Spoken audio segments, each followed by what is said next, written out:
remote, don't you know? You let it on a gentle day. Try to stop the flow, double cooking on the go, but I know use. Hey, I've been cuisine. Loading, loading, loading. Quickly reach maximum capacity. Want it, want it, want it. Gonna shop for my identity. Get up on your feet, down the walls. Catch a breeze all the whole world. Scooping round down, we'll get you nowhere. You looked up in your mind.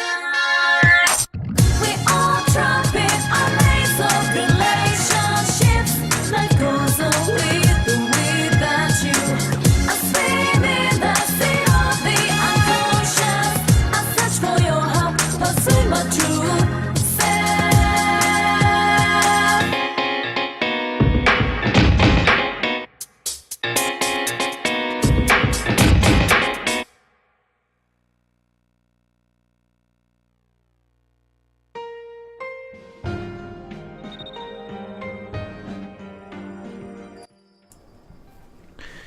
Hey guys, it's Desert Fox, and this is going to be a new series I'm going to be working on called You May Have Missed. Now what basically it's going to be is, as you see already, this episode will be about Persona 4. Games that may have came out late in console cycle's life, or came out at a cluttered time when there was a lot of other games out, and you may not have been able to catch it or pick it up, and it just passed by you. Or even a game that came out before you started playing games, maybe could be an old classic. This will probably become a weekly thing. We'll see with everything else how it works out. But this is going to be talking about Persona 4, which is one of my favorite games of all time, and definitely a fantastic game. Now, Persona 3 was an awesome game, but 4 proves upon it so much, story-wise, combat, everything. Now, there was also Persona 3 FES. If you want to look into the past ones, if you end up liking Persona, if you try this out, then after watching this video, there is, if you pick up 3, it is on the PlayStation Network now. And there's also then FES, the one on network, I don't think is FES. FES, which added, like, it was almost like a DLC, an extra part added on the end, another, I don't know, 20-some, 30 hours. If not more. I never actually got to finish FES. I should do that, but I've seen endings. We're here about Persona 4. Now, Persona 4, why I'm doing this is it recently has come back. It was a PS2 game that came out 4 years ago, so it came out very late in the PS2's life cycle.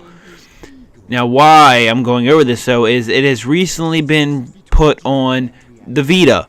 Now, which was the final push for me to get a Vita was because of this game. It's a Persona 4 Golden, which is a pretty much, you could say, an HD remake, because they made things look a little better to the period that HD remakes really do, because a lot of the time they're not even that much better, but things look sharper, it looks better, the color looks better, but they've also added in new features, including a whole new character, and more in that scenes in the middle of the game you'll catch. I haven't been able to play it a whole lot, but I've gotten to a good bit to notice they've added a few things here and there, even ones that I didn't think they would have. I thought the new character and stuff and some new personas was basically it, but they've added even more than that, which is awesome. Atlas is an amazing company, very talented team, the Persona team, who actually did their first game they did was Catherine for the current gen consoles, and then Atlas also had a game came out called Persona 4 Arena, which continues the story of Persona 4. Was a couple months after the ending of Persona 4, but that was made by the Arc Systems, I think it is, team that makes the Blaze Blue series, but that was also a good game, definitely a fighter, lots of story to it, which makes it even longer, and it has more into it than most fighters do. Most fighters, you don't really get much of a story usually. But some of the unique features and what makes Persona 4 awesome is the story is fantastic. You got mystery, you got murder, it's very well written. Just funny jokes put in there, make you laugh. Parts that'll make you awesome. The music to the game also is fantastic. Now, as you realize, beginning of the video, I had the original intro to Persona 4. That has changed now. It is different in the Vita version. I do not know if that is due to licensing or exactly what, or if they thought they just pick a different one for the Vita version since it was a new version of the game. Not exactly sure on that part, but both of them I like a lot. The soundtrack of the game is awesome. One of the awesome features is the creatures they are known personas that you'll be able to try to you can fuse them together. You can get new ones from fighting, and their combat system is very unique and different from a standard RPG. They add on things that make it even more addicting, and you want to play more. It's a very addicting game. You can play lots of times, and it even has multiple endings depending on the choices you make. Which, for back then, that early in the game, you really didn't see that often, and it's still now to the point you don't see it too often, but more games are putting that in now that they will have an ending, whether or not they just jam it in, or whether or not it fits organically. Now, the different endings, it'll add way more onto the game. And then there's New Game Plus. To get the true ending, you would have to play through. I'm pretty sure you have to beat, if I remember right, it was you beat the game, go back to a New Game Plus. When you New Game Plus, you can go back and you're able to the money, receive the personas you had for the past game. So it's not like you just restart or anything over. There is things that carry over, including persona, I think money, and some other features. It's been a while since I've beat the game. So I'm currently, like I said, playing the Vita version, and mainly I wanted to make this just go over for the people who may not have been able to and were curious about the game, but isn't fast a game. I know the Vita version was getting mainly like 9s, and Destructo gave it a 10 out of 10, which is the game's fantastic, and I feel was maybe missed by a lot due to, like I said, the very late. It came out very late in the PS2's life cycle, which Persona comes out before long, but at this rate it looks like it'll almost be next gen. If not, it will be another late game on the console, past console. But yeah, it's such a fantastic game. I'll have in the video, then there'll be some more later on this video clip together of the battle system. Here it shows a little of the first part of the story, and you get to fight a little there, but that's not fully on. You don't have your persona yet either. I'm trying to think of some of the other unique features. But yes, it's just a fantastic game. I think it was missed a lot due to the late cycle, and I don't think the game to the point gets appreciation it should, because it's probably one of the best games, if not the best games, from that cycle and that year even.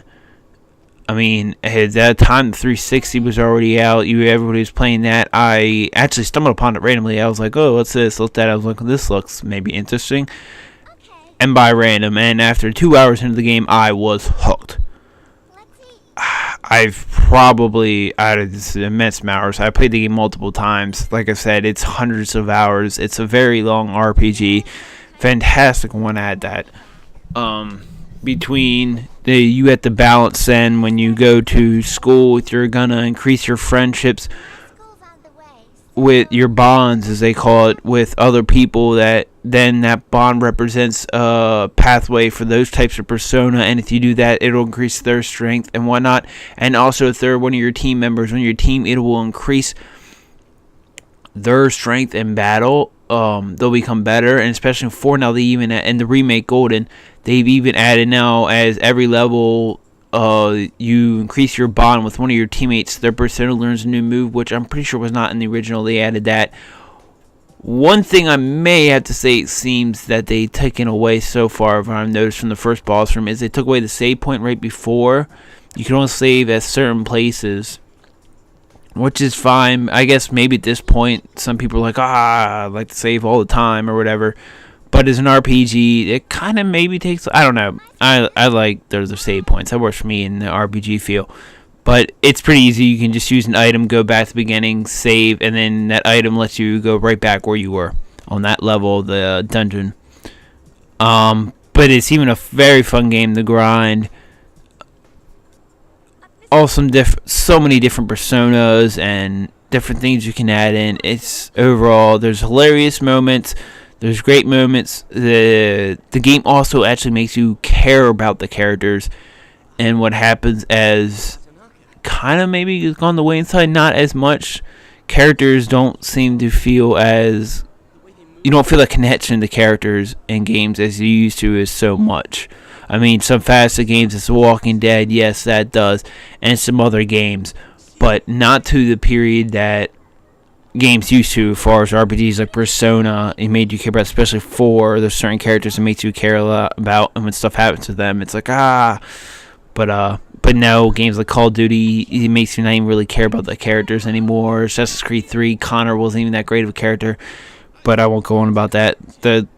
Just saying that, far as writing goes, it seems that them being able to make you care about the characters and what happens to the characters is not that big of a deal. It seems in past games, and especially also games like Persona 4, that they make you care about the characters a lot more than do in current games like Call of Duty. It's like, oh, the dude died. It's like, oh, well, it's not that big of a deal because you don't feel that connection with them, and they don't really flesh that person out as a character that make you care about them, or they're like an awesome team member that you don't. It's like, oh, man, the dude was awesome.